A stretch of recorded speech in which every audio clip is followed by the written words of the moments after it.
Hello అండి. Welcome to 'Balan the boy' movie review. ఈ movie director Chidambaram last project వచ్చేసి 'Manjummel boys'. కేరళలో ఇండస్ట్రీ హిట్ మూవీ అది. బట్ నాకు ఎక్సైటింగ్ ఫ్యాక్టర్ వచ్చేసి ఈ మూవీ రైటరే జీతు మాధవన్.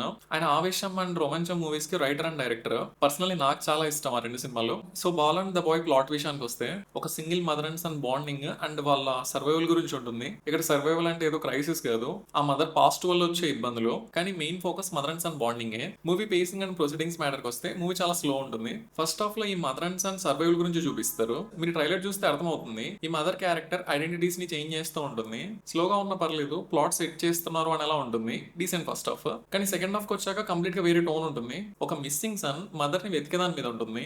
చాలా స్లో అనిపించింది. ఏమైనా ఎక్కువ చెప్తే స్పాయిలర్స్ అయిపోతాయి. అండ్ క్లైమాక్స్ కూడా పెద్ద సాటిస్ఫాక్షన్ ఇవ్వలేదు. సో ఓవరాల్ గా మూవీ టెక్నికల్ గా గుడ్ ఉంది, బట్ నాకైతే నచ్చలేదు. మూవీ పాజిటివ్స్ మ్యాటర్కి వస్తే మూవీ టెక్నికల్ గా చాలా గుడ్ ఉంటుంది. Cinematography, colour palette and main గా సుషిన్ శ్యామ్ బ్యాక్గ్రౌండ్ స్కోర్ అయితే చాలా బాగుంది. స్టార్టింగ్ టైటిల్స్ అప్పుడు వచ్చే బీజం మంచిగా ఉంది. నెక్స్ట్ మూవీలో స్టోరీని ముందుకు తీసుకెళ్లే క్యారెక్టర్స్ చాలా లిమిటెడ్ ఉంటాయి. హార్డ్లీ 5-6 అంతే. అందరి పర్ఫార్మెన్సెస్ చాలా బాగున్నాయి. అండ్ సెకండ్ హాఫ్ లో టొవినో థామస్ ది ఒక ఎక్స్టెండెడ్ క్యామియో ఉంటుంది. ఇక నెగిటివ్స్ విషయానికి వస్తే ఫస్ట్ వన్, మూవీ మెయిన్ గా మదర్ అండ్ సన్ బాండింగ్ మీద ఉంటుందని చెప్పాను కదా. మూవీలో ఒక 6-7 ఇయర్స్ టైమ్ లైన్ జంప్ ఉంటుంది. క్లైమాక్స్ చూసాక రిలీజ్ అయ్యా ఆ గ్యాప్ ని మదర్ సైడ్ నుండి ఎమోషనల్ వైజ్ ప్రాపర్ గా ఎస్టాబ్లిష్ చేయలేదు అనేసి అప్పటి వరకు ఉన్న కొంచెం కనెక్షన్ కూడా దొబ్బింది. పైగా 7 ఇయర్స్ గ్యాప్ ని క్యారెక్టర్స్ లో చూపించడానికి చాలా ఎక్కువ మేకప్ అయితే వేసారు. మరి 7 ఇయర్స్ లో అంత చేంజ్ రాదేమో అనిపించింది. నెక్స్ట్ మూవీలో ఈ మదర్ క్యారెక్టర్ ఎవరైతే ఉన్నారో ఆమె పాస్ట్ కి మూవీలో ఒక జస్టిఫికేషన్ ఉంటుంది. ఓకే, ఆమె చేసిన తప్పు కాదు అనిపిస్తుంది. కానీ క్లైమాక్స్ వచ్చేసరికి ఆ క్యారెక్టర్ నాకు complete disappointment.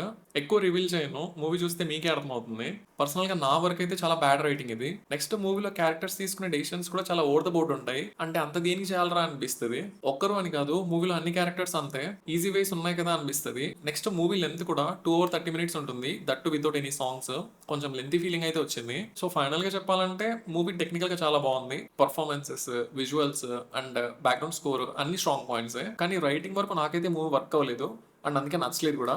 So yeah, that's it for the video. Thanks for watching.